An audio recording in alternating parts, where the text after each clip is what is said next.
سيئات أعمالنا من يهده الله فلا مضل له ومن يضلله فلا هادي له أشهد أن لا إله إلا الله وحده لا شريك له وأشهد أن محمدا عبده ورسوله اللهم صل وسلم وبارك على محمد صلى الله عليه وسلم.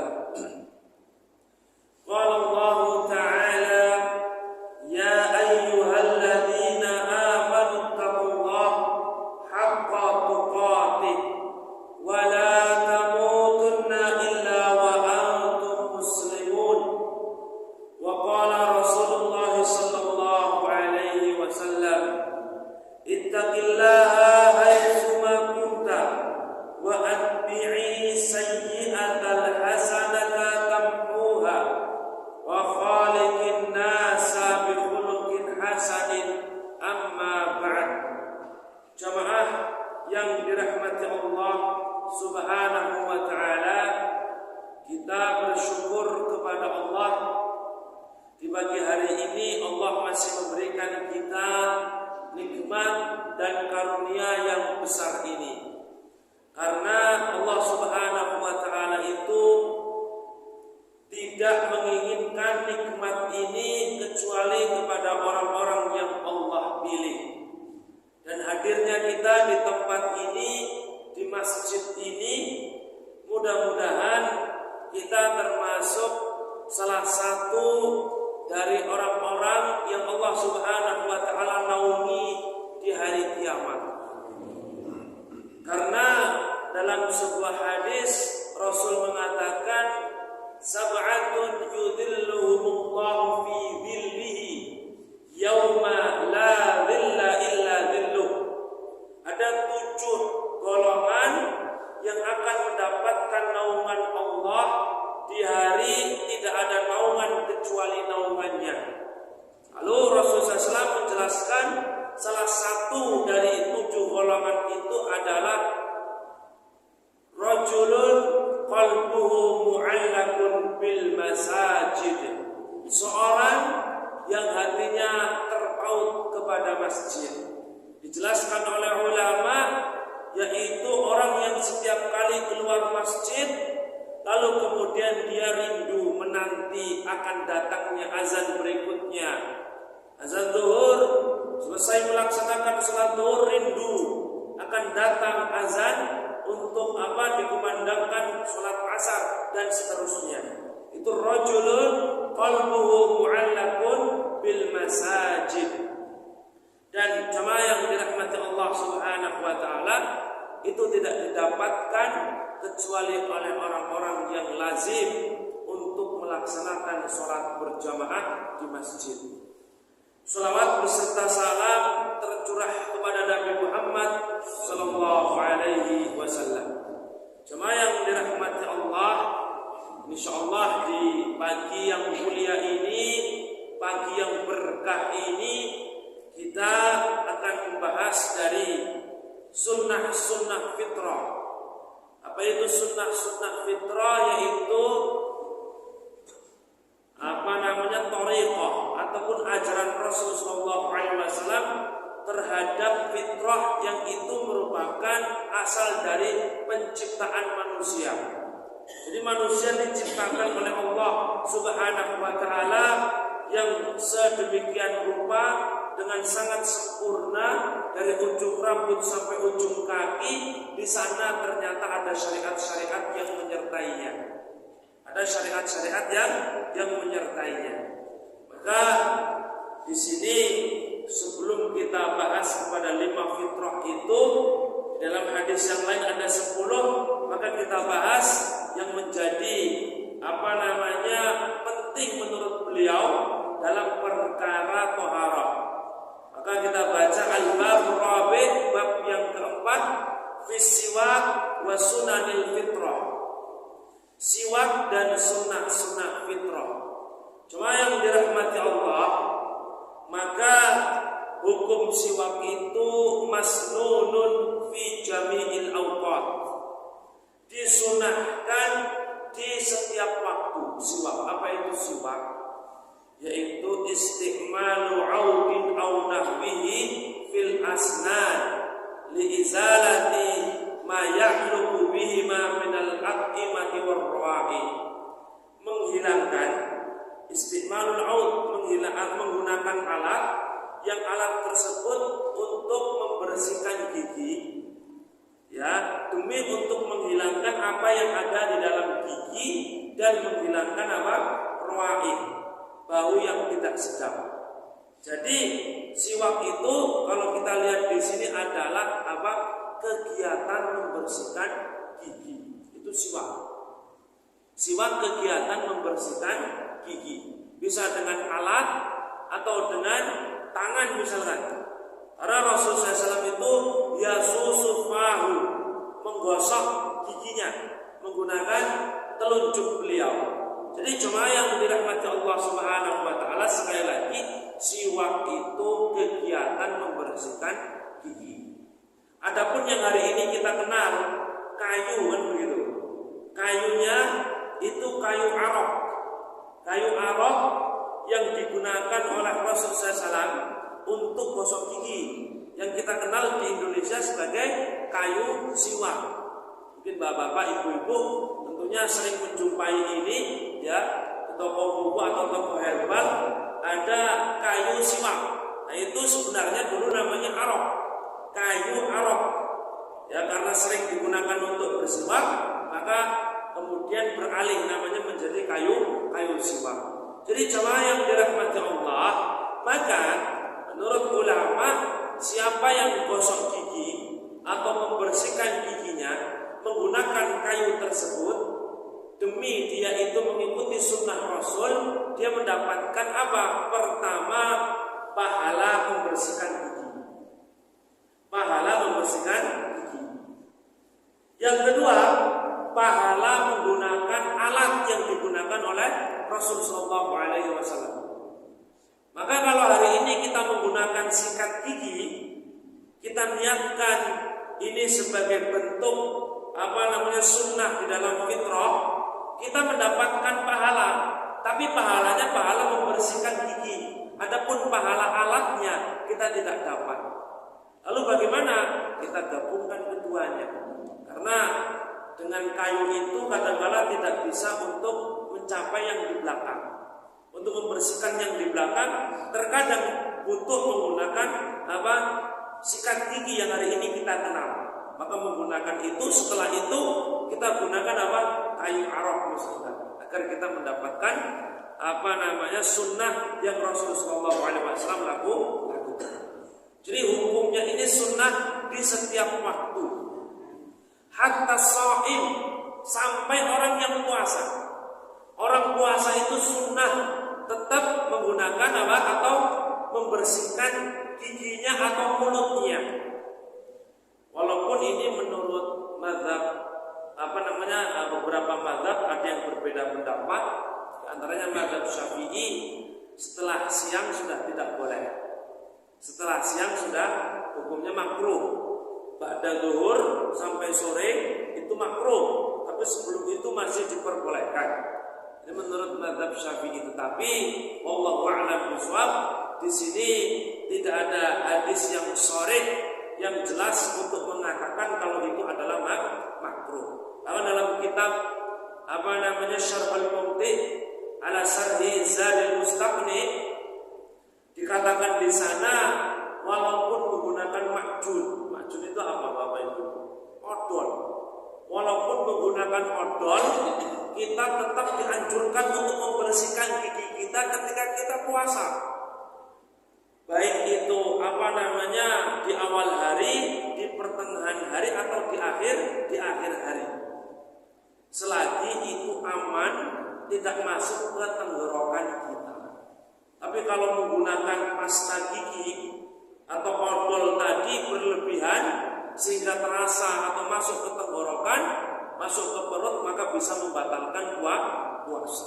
Tapi kalau aman, misalkan Menggunakan pasta giginya hanya sekedar untuk apa?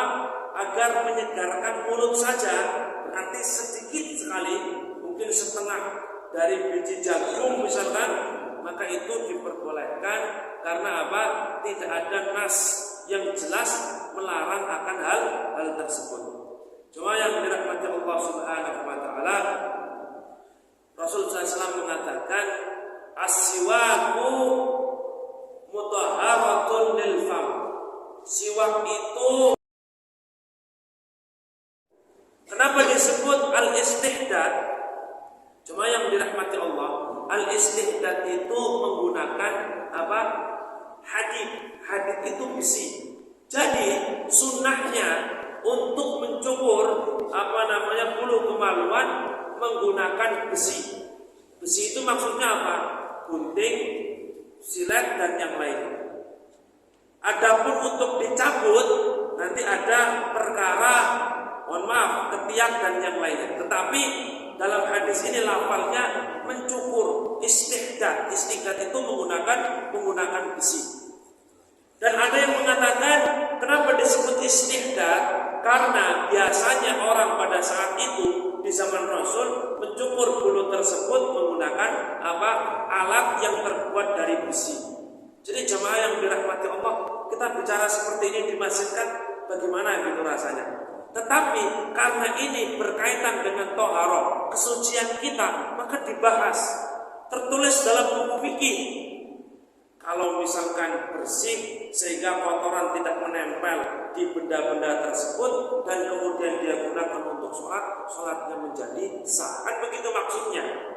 Ya, jadi jemaah yang dirahmati Allah, di dalam istihdad memotong bulu kemaluan yaitu apa?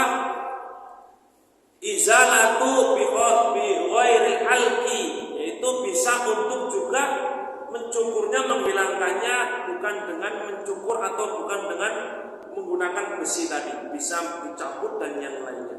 Al-amru wasi', perkaranya luas. Tinggal kita nyamannya menggunakan apa. Ini yang pertama istihdad. Nanti kita bahas berapa hari waktunya.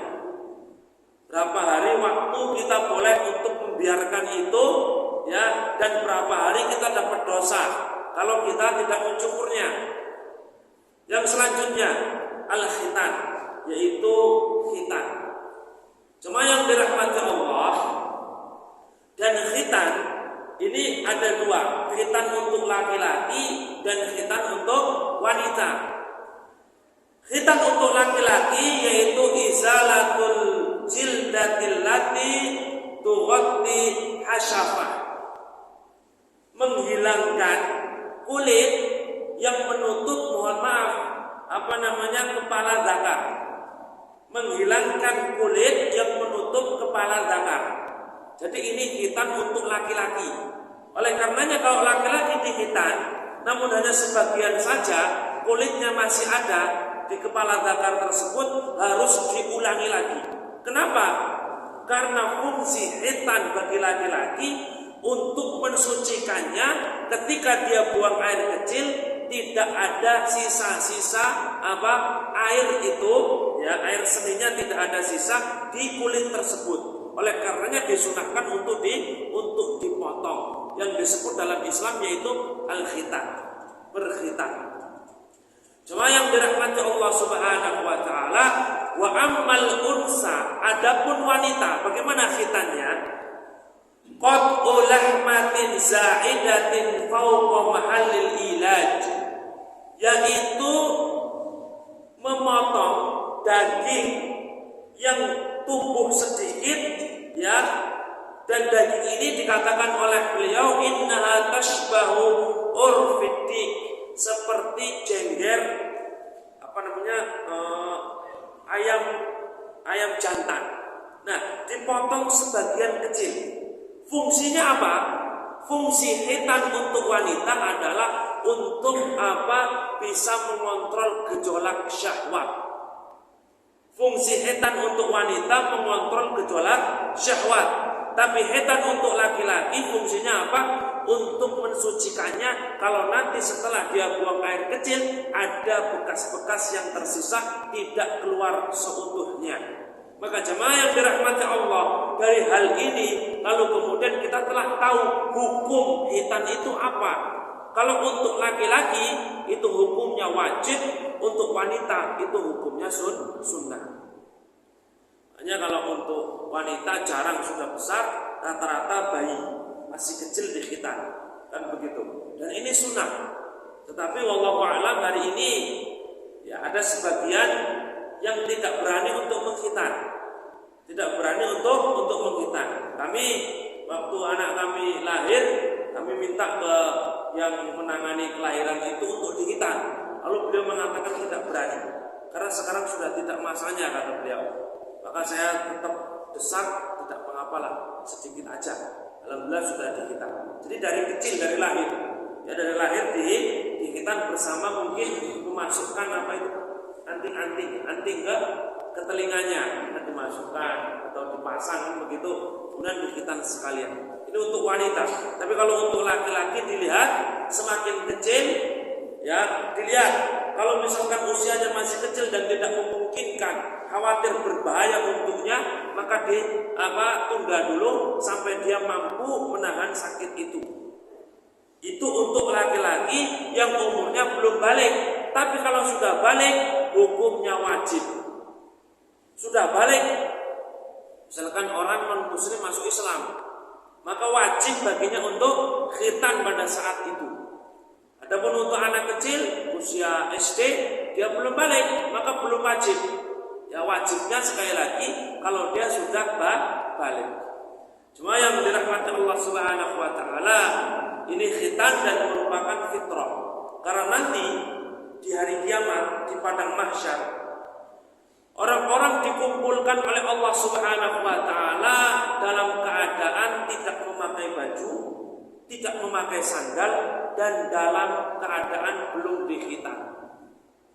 Di hari kiamat, maknanya apa? Fitrah, ya. Penciptaan semula itu kembali kepada mereka. Jadi belum dikhitan. Mendengar itu Aisyah bertanya, "Ya Rasulullah, ar-rijalu wan nisa yang berubah doa. Wahai Rasulullah, apakah laki-laki perempuan saling memandang?" Apa kata Rasul? Al-amru a'dham min ayyuhimmahum dzalik. Perkaranya lebih besar daripada hanya mementingkan perkara yang seperti itu. Cuma yang dirahmati Allah ini khitan, yaitu yang sekali lagi untuk laki-laki fungsinya adalah mensucikannya, untuk wanita adalah untuk meredam gejolak syahwatnya. Maka mungkin pernah kita juga sampaikan di sini dalam kitab Umdatul Fiqh, Ibnu Qudamah mengatakan sunnahnya bagi orang yang laki-laki ini selepas buang air kecil, setelah dia disunahkan untuk duduk atau jongkok agar bisa tuntas yang keluar, ketika berdiri atau ketika ingin mensucikan, membersihkan air itu, membersihkan bekasnya, yaitu mengurut dari pangkal zakar ke ujungnya, agar khawatir masih ada sisa-sisa air seni di saluran itu, sehingga ketika dia berdiri atau setelah bersuci kemudian keluar, maka diurut sampai kemudian tuntas seperti itu. Apalagi kemudian kalau masih ada kulit di kepala zakar, ini akan menyulitkan dan tentunya sangat dimungkinkan ada sisa-sisa najis di sana. Cuma yang dirahmati Allah. Lalu yang selanjutnya yaitu qassus syarib. Qassus syarib yaitu adalah memotong kumis. Cuma yang dirahmati Allah Subhanahu wa taala, hadis dari Rasulullah sallallahu alaihi wasallam, jazzus syawarib. Jazzu itu adalah pangkas atau potong. Potonglah kumis, wa arful liha, dan biarkanlah liha. Liha itu apa? Jenggot. Wa khaliful majus, dan selisihilah orang-orang majusi. Dalam hadis Ibnu Umar, beliau meriwayatkan dari Rasul, khaliful musyrikin, selisihilah orang-orang musyrik, waffirul liha, dan hendaklah kalian biarkanlah jenggot, wa ahfus syawarib, dan cukurlah kumis. Jadi yang ketiga, sunnah fitrah itu mencukur kumis. Cuma yang dirahmati Allah Subhanahu wa taala, maka apa yang dimaksud dengan mencukur kumis? Yaitu dicukur. Di sini ulama mengatakan boleh dihabiskan, boleh untuk disisakan. Boleh dihabiskan, boleh disisakan. Kira-kira bulunya itu tidak melebihi bibir, tidak melebihi bibirnya. Kalau sudah melebihi bibirnya, nanti khawatir ada kotoran-kotoran yang kemudian ketika dia makan masuk ke dalam perutnya. Maka kata Rasulullah SAW, dipotong. Boleh dihabiskan, menurut ulama boleh untuk disisakan. Dan ada yang mengatakan makruh disisakan. Mohon maaf, makruh dipotong habis. Kenapa? Agar terlihat laki-lakiannya katanya. Tetapi ini tentunya pendapat ulama yang ada yang mengatakan harus dipotong habis, ada yang mengatakan disisakan. Intinya dipotong, tidak membiarkan kumis. Kadang-kadang kita lihat orang kumis mulutnya sampai ketutup. Nah ini sangat berbahaya untuk kesehatan, kan begitu. Kemudian ketika berwudu, air tidak masuk atau tidak menembus kulit yang ada di atas mulut, di atas bibir. Padahal ini juga termasuk wajah yang harus dibasuh, harus dicuci, kan begitu. Maka apa? Ini harus diperintahkan terkena oleh air. Cuma yang dirahmati Allah Subhanahu wa taala, ini syarif. Kemudian dalam hadis tersebut wa arhul liha. Apa itu biarkan liha? Apa itu liha atau lihya? Saya menukil pendapat dari beberapa ulama takrif pengertian dari liha, yaitu apa? Dikatakan di sini lah wahwa, yaitu adalah ismun yajma'u minas sahr ma nabata ala khadzaini. Ya, jadi sebuah ungkapan untuk mengungkapkan yang namanya liha itu adalah bulu atau rambut yang tumbuh di antara atau di dua fakhadain, ya. Fakhadain itu adalah pipi. Jadi tumbuh di pipi. Ada yang mengatakan yaitu ala hadaini wa dhikni, pipi dan dagu. Jadi rambut yang tumbuh di pipi dan di dagu. Ada yang mengatakan yang tumbuh di tulang rahang. Di tulang rahang kita tumbuh, berarti kan kalau pipi di sini ada yang mengatakan turun lagi, ada yang mengatakan cuma di dagu. Wallahu a'lam bishawab. Itu yang namanya leha dan atau lihya, yaitu jenggot. Jadi jemaah yang dirahmati Allah, kita diperintahkan untuk membiarkannya. Adapun untuk merapikan, ada Ibnu Umar makruh. Ibnu Umar itu boleh meriwayatkan ada kisah beliau mencukur jenggotnya ketika haji dan umroh. Qadra ketika digenggam, lalu yang tersisa itu dicukur oleh Ibnu Umar. Jadi jemaah yang dirahmati Allah, ini juga termasuk fitrah, yaitu qasus syarib dengan arful liha, mencukur syarib, mencukur kumis dan membiarkan jenggot. Baik, yang keempat, taklimul adhafir, memotong kuku. Nah, ini fitrah juga. Jadi potong kuku itu bukan cuma untuk anak sekolah. Dulu ketika sekolah takut kalau hari Senin, kalau sudah sekolah dipanjangkan kukunya. Tidak demikian. Kuku itu diperintahkan untuk dipotong. Kadang-kadang walaupun bersih kukunya, tetap itu tidak dianjurkan, karena itu menyerupai binatang buas. Kita dilarang oleh Rasulullah SAW menyerupai binatang buas. Fitrahnya manusia, kuku itu tumbuh. Dan tubuhnya itu dalam Islam diperintahkan untuk dipotong, untuk dipotong. Jadi apa faedah kuku tubuh terus? Kenapa enggak dipatenkan oleh Allah sehingga tidak perlu potong kuku? Cuma yang dirahmati Allah, yang pertama agar kita bisa dapat pahala. Potong kuku kita dapat pahala. Yang kedua ada unsur kesehatan. Seandainya kuku tidak tumbuh, sering kita kadang-kadang memegang tanah, ingin nanam tanaman atau garuk-garuk atau ngangkat apa, kukunya lepas. Kalau kuku lepas, kukunya paten, nggak bisa tumbuh lagi. Jadi hikmahnya kuku tumbuh terus itu apa? Ada unsur kesehatan di sana, diperbarui kukunya. Yang kedua tadi apa? Yang pertama tadi apa? Agar kita bisa mendapatkan pahala dari Allah Subhanahu wa taala. Dan kenapa kuku itu diperintahkan untuk dibersihkan, untuk dipotong, mohon maaf, karena di sana ada kotoran. Sering ada kotoran, yang kotoran itu biasanya menghalangi air untuk masuk ke dalam kulit. Ini kan kulit.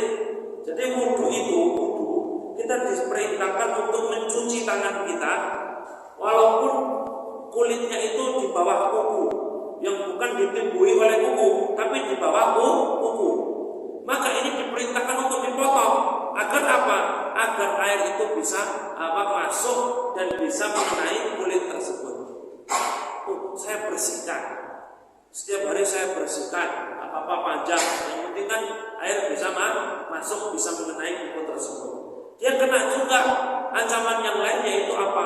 Menyerupai binatang buas. Cuma yang dirahmati Allah Subhanahu wa taala, yang kelima natful ibti. Apa natful ibti? Yaitu natfu itu mencabut, mohon maaf, bulu ketiak. Dalam hadis dikatakan mencabut, bukan mencukur. Namun ada Imam Syafi'i ini didatangi oleh salah seorang sahabatnya, datang ke rumah Imam Syafi'i. Lalu kemudian menjumpai di rumahnya Imam Syafi'i itu ada alat untuk mencukur bulu ketiak. Apa kata Imam Syafi'i? Memang perintahnya untuk dicabut, tapi saya nggak kuat kalau saya cabut. Akhirnya saya cukur. Maka bisa menggunakan apa itu Bapak Ibu? Pemotong cukur itu ya, alat-alat cukur itu bisa itu digunakan untuk mencukur bulu ketiak. Tetapi kalau kita kuat, dianjurkan untuk dicabut, karena perintahnya dalam hadis dicabut. Ibnu Mas'ud radhiyallahu anhu itu nggak kuat Pak. Ibnu Mas'ud orangnya kecil, saya dicabut sakit, maka oleh beliau dicukur. Sekali lagi itu diperbolehkan, tetapi pertama anjurannya adalah dicabut, bukan dicukur, kecuali kita tidak kuat untuk mencabutnya. Cuma yang dirahmati Allah Subhanahu wa taala, pertanyaannya seberapa lama kita boleh untuk meninggalkan itu? Apa yang di sini tumbuh? Kalau khitan insya Allah tidak tumbuh lagi kan begitu. Berarti ada 4 hal. Hadis riwayat Muslim dari Anas bin Malik, beliau mengatakan, "Uqita lana," Rasul telah memberikan waktu kepada kita. Ya, untuk apa? Untuk yang pertama fi istihdad wa qassis syarib wa nadfil ibti wa taqlimil adhafir. Rasul telah memberikan waktu kepada kita di dalam istihdad, mencukur bulu kemaluan, mencukur kumis, kemudian mencabut bulu ketiak dan memotong kuku. Itu diberi waktu oleh Rasulullah SAW. Alla nadruka aktsara min arba'ina yauman, tidak kita tinggalkan lebih dari 40 hari. Maka di sini ulama menjelaskan kalau itu tidak dipotong, tidak dicukur, tidak dicabut melebihi 40 hari, dia berdosa. Dia berdosa. Kecuali di sana ada perkara yang tidak bisa dia lakukan, misalkan tidak memiliki alat, berada di tempat terpencil, tidak bisa sunnah-sunnah ini, maka dia apa? Dia mendapatkan udzur. Tapi kalau orang mendapatkan udzur, mengatakan saya dapat udzur, dia tinggal di Bandar Lampung, tidak mungkin. Alat-alat itu banyak untuk kita jumpai. Oleh karenanya jemaah yang dirahmati Allah, sekali lagi tidak dianjurkan untuk kita meninggalkan itu melebihi 40 hari. Al-Imam An-Nawawi rahimahullah ta'ala menjelaskan 40 hari itu bukan berarti baru 40 hari terus dipotong.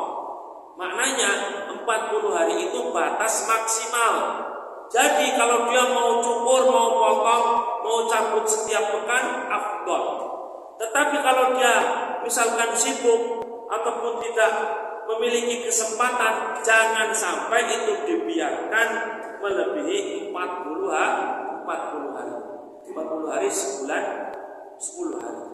Jadi lumayan agak lama. Oleh karenanya, cuma yang dirahmati Allah, mudah-mudahan kita bisa mengamalkan ini, karena apa yang dilakukan ataupun yang telah disunahkan oleh Rasul pasti memberikan faidah. Di antara faedahnya yaitu mendatangkan kesehatan. Yang kedua tentunya yang lebih besar daripada itu, kita mendapatkan pahala dari Allah Subhanahu wa ta'ala. Cuma yang dirahmati Allah, dan ketika kita membaca atau mempelajari pembahasan ini, betapa sempurnanya Islam. Yang seperti ini saja diatur oleh Islam. Kayak gini saja diatur oleh Islam, apalagi pada perkara-perkara yang besar. Wallahu ta'ala a'lam bishawab. Mudah-mudahan sedikit ini bisa menambah semangat kita untuk menjalankan sunnah Rasul. Sebelum kita tutup, mudah-mudahan ada diskusi bagi jemaah yang mungkin akan bertanya, kami persilakan.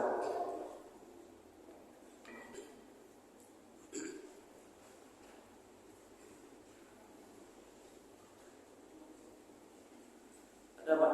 Bu. Assalamualaikum warahmatullahi wabarakatuh. Waalaikumsalam. Saya nanya tadi, salah satunya memotong kuku kan. Salah satunya kita disunahkan untuk hari Jumat tadi. Kalau tidak salah disunahkan untuk hari Jumat memotong kuku. Apakah itu berkaitan dengan maksimal hari tadi atau tidak? Assalamualaikum warahmatullahi wabarakatuh. Baik, sunnah memotong kuku di hari Jumat, wallahu a'lam bishawab, ini ijtihad ulama.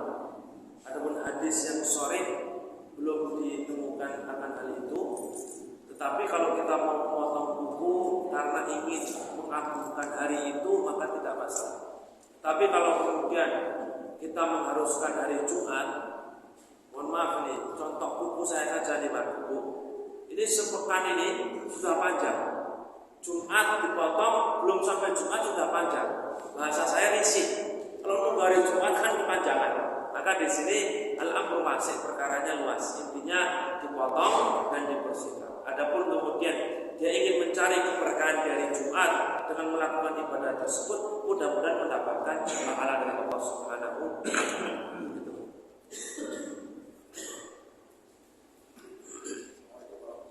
Waalaikumsalam.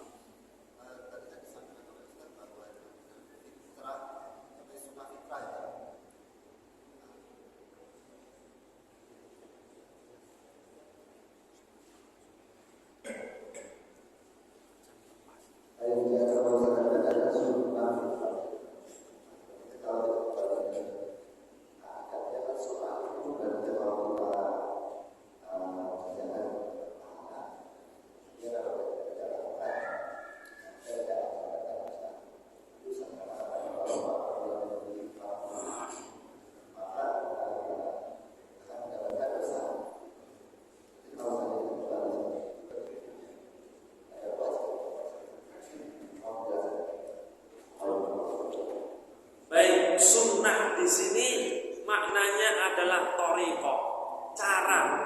Baik. Jadi istilah sunnah itu masing-masing ulama berbeda. Contoh, ketika kita belajar akidah, sunnah itu disebut sebagai apa? Sebagai hadis. Sunnah, kita mengikuti Al-Quran dan sunnah. Atau sunnah itu sebagai cara jalan Rasul SAW. Ini sunnah Rasul, ini jalan atau cara Rasul SAW beragama. Kalau kita berbicara atau membahas akidah. Kalau kita berbicara hadis, sunnah itu adalah hadis Rasul. Di dalam Quran dan sunnah. Apa itu sunnah? Hadis Rasul. Kalau kita bicara fikih, sunnah itu adalah ma yusabu fa'iluhu wa la yudammu tarikuhu. Itu menurut ulama usul fikih. Yang ketika dia melakukan mendapatkan pahala, ketika ditinggal dia tidak berhak untuk mendapatkan dendam, yaitu celaan. Jadi tidak dicela. Lalu apa yang dimaksud dengan sunnah fitrah? Sunnah fitrah di sini adalah istilah para ulama yang itu ingin menyampaikan bahwasanya ini cara Rasul di dalam terhadap fitrah yang Allah Subhanahu wa taala ciptakan untuk manusia. Cara. Dan tentunya cara tersebut memiliki konsekuensi hukum dalam fikih. Bisa wajib, bisa sunnah, bisa makruh, bisa haram, bisa mubah. Jadi sunnah di sini adalah thariqah, cara ataupun contoh yang Rasulullah SAW telah contohkan kepada kita.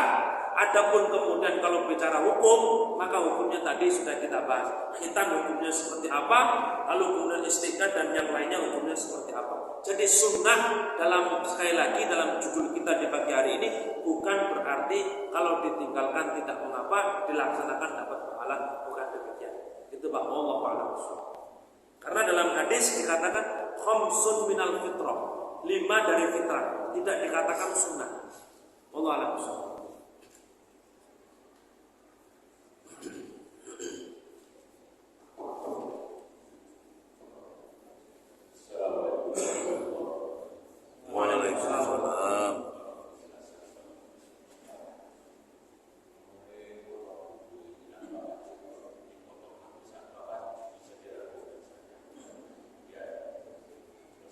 Dirapikan maksudnya bagaimana itu?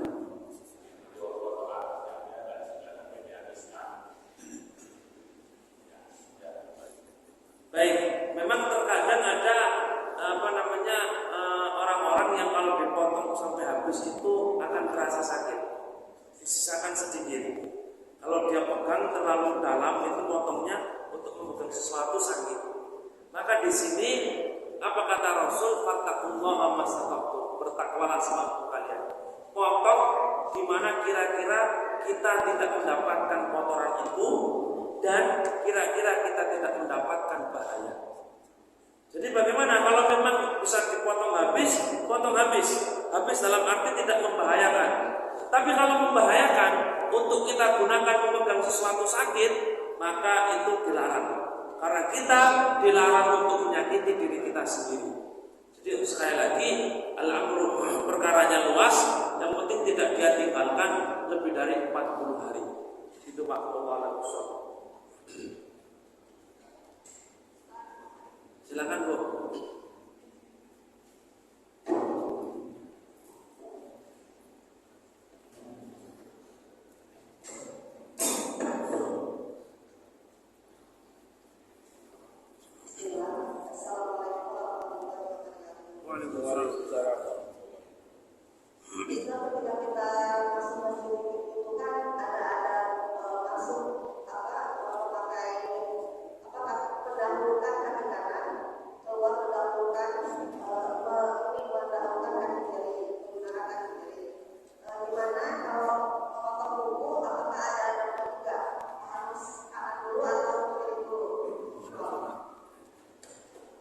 Baik, sunnah-sunnah di dalam memotong kuku ini lebih spesifik lagi.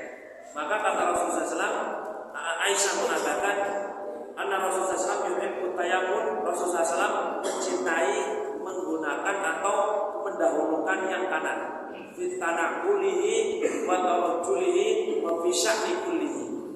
Ketika Rasul memakai sandal, ketika Rasul melangkah menggunakan kaki kanan dulu. Dan dalam perkara apapun Rasul suka mendahulukan yang kanan. Maka dari keumuman hadis ini, memotong kuku itu adalah ibadah, sebuah perbuatan yang baik. Maka kita disunahkan memulai dari yang kanan, lalu kemudian setelah itu ke tangan yang kiri, berlandaskan kepada keumuman hadis tadi yuhibbut tayammun fi tana'ulihi wa tarjulihi wa fi sya'ni kullihi. Wallahu a'lam bishawab. Itu mungkin. Yang lain mungkin makruh.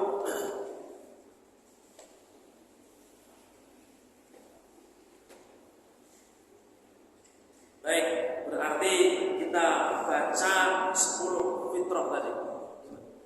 10 fitrah, tadi kan 5. Apa sebenarnya 10 itu? Yang pertama qasus syarib, memotong kumis. Yang kedua wa ihfa'ul lihya. Ihfa itu membiarkan jenggot. Wasiwak, siwak, membersihkan gigi. Wal istinsyaq. Apa itu istinsyaq? Istinsyaq itu istinsyaq memasukkan air ke hidung ketika wudu. Apa kata Rasul? Balik fil istinsyaq illa an takuna sha'imah. Perdalam ketika memasukkan air ke hidung ketika wudu, kecuali kamu sedang puasa. Jadi kalau masukkan air ke hidung ketika wudu itu disunahkan untuk memperdalam. Walaupun awal itu agak apa ya, agak pusing. Dalam-dalam itu pusing. Tetapi kata Rasul, perdalam. Insya Allah 2, 3, 4 mungkin sampai 10 hari ketika kita biasa, setelah itu sudah biasa. Kenapa? Ada unsur keajaiban di sana membersihkan kotoran-kotoran yang ada di hidung. Apalagi kalau kemarin corona, jadi kita disunahkan untuk benar-benar bersih di dalam istinsyaq atau istinsar tadi. Lalu yang selanjutnya waqasul atfar, memotong atfar. Atfar itu atau memendekkan kuku, ya. Wa naqful ibti, mencabut bulu ketiak. Wa halqul 'anah, mencukur bulu kemaluan, ya. Wa intiqasul ma, yakni al-istinja. Al-istinja yaitu apa istinja? Bersuci setelah buang air. Ini istinja. Yang telah kita bahas, istinja itu menggunakan batu, istinja menggunakan air, istijmar menggunakan batu. Wa qala Mus'ab bin Syaibah mengatakan, salah satu perawi hadis tersebut, wa nasitul ashir, aku lupa yang ke-10 apa kata beliau? Illa an takunal madmadah. Yang saya rasa itu adalah madmadah, berkumur-kumur. Saya ulangi, Pak. Wudu, masukkan air ke mulut itu sudah sah. Misalkan kita wudu masukkan air ke mulut, kita buang, sudah sah. Tapi sunnahnya kita gerakkan itu air di dalam mulut kita. Namanya al-madmadah. Al-madmadah, berkumur-kumur. Kalau bahasa kita itu berkumur-kumur. Jadi ini juga fitrah, ya, yang dianjurkan oleh Rasulullah Shallallahu Alaihi Wasallam. Oleh karena jemaah yang dirahmati Allah Subhanahu Wa Taala, amalan ringan tetapi bisa menjadikan kita mendapatkan pahala yang banyak. Bahkan dalam satu hari kita bisa mendapatkan pahala-pahala ini. Atau mungkin dalam satu kegiatan kita bisa mendapatkan pahala-pahala ini. Oleh karena jemaah yang dirahmati Allah Subhanahu Wa Taala, adab kita kepada syariat Islam, kepada Rasulullah SAW, ketika kita mendapatkan kesempatan untuk beribadah dan walaupun ibadah itu kecil kita lakukan, itu adab kita. Maka mudah-mudahan dengan itu kita mendapatkan pahala yang besar. Wallahu taala alam bissawab. Tolong tunjukkan cara wudu yang dengan istinja tadi kan. Cara wudu kumur-kumur langsung istinja. Istinsar. Kalau istinja karena kalau saya itu kan sering masih keluar lendir kan. Dan saya keluarkan lagi kalau nggak bisa saat sholat kadang-kadang masih netes. Baik. Terima kasih kan. Bagaimana caranya? Bisa dipisah Bapak Ibu. Ya. Sambil masukkan air ke mulut, lalu kemudian ke hidung. Atau misalkan dia gabungkan. Insya Allah kalau sudah biasa digabungkan, mulut sambil nyedot, hidung sambil nyedot. Nah, lalu kemudian dia keluarkan, ya. istinsak. Kalau kata itu digabung istinsak saja, maka bermakna istinsak. Istinsak itu memasukkan air ke hidung, istinsak mengeluarkan. Kan nggak mungkin istinsak saja. Lalu kapan keluarnya? Kan begitu. Maka kalau disebut istinsak berarti memasukkan dan mengeluarkan. Kalau dipisah istinsak ada dua kalimat itu berarti istinsak maknanya memasukkan air ke hidung. Jadi bisa dipisah lalu kemudian hidungnya atau digabungkan tadi. Walaupun keluar lendir bagus berarti. Jadi membersihkan. Tapi jangan sekali lagi kudu niatnya untuk membersihkan saja. Kalau kita niatnya untuk membersihkan tidak dapat pahala. Seperti orang mandi niatnya biar seger, nggak dapat pahala. Maka niatnya ketika masukkan air ke hidung benar-benar ini perintah Rasul Shallallahu Alaihi Wasallam dan tentunya bonusnya akan menghilangkan penyakit-penyakit yang ada yang menempel di hidung. Allahu a'lam. Makna membiarkan jenggot itu apakah kita membiarkan jenggot panjang atau kalau kita bisa boleh merapikan ya? Baik. Makna membiarkan jenggot. Maka di sini ulama berbeda pendapat. Ada yang mengatakan membiarkan itu ya sudah, membiarkan tubuh terserah dia, kan begitu. Ada yang mengatakan merapikan, dan merapikan itu yaitu apa? Kata kita menukil dari pendapat ini. Saya bacakan aja Pak ya. Cuma yang dirahmati Allah Subhanahu wa taala, Ibnu Umar mengatakan, meriwayatkan biarkan jenggot, kata Ibnu Umar. Lalu kemudian Ibnu Umar ternyata melakukan mencukur jenggot. Apa yang dilakukan oleh Ibnu Umar? Beliau menggenggam jenggotnya dan mencukur sisanya. Nah, sisanya dicukur ketika haji dan umroh. Maka ini yang dimaksud membiarkan jenggot. Adapun mungkin kita ingin merapikan selagi kemudian itu tidak mengandung unsur yang diharamkan oleh Allah Subhanahu wa taala, maka tidak mengapa. Jadi sekali lagi ada ulama yang tidak mengambil bahasa kita, tidak mengambil pusing. Ya sudah, dohir hadis biarkan jenggot ya sudah, dia biar gitu Pak. Allah a'lam bishawab. Cukup Pak ya? Cukup Pak? Baik, karena sudah masuk, ini sudah masuk suruh Pak ya. Karena terbit itu jam 5:56 apa 50? 51 Pak ya. Jadi insya Allah sudah masuk waktu syuruk, waktu isyraq.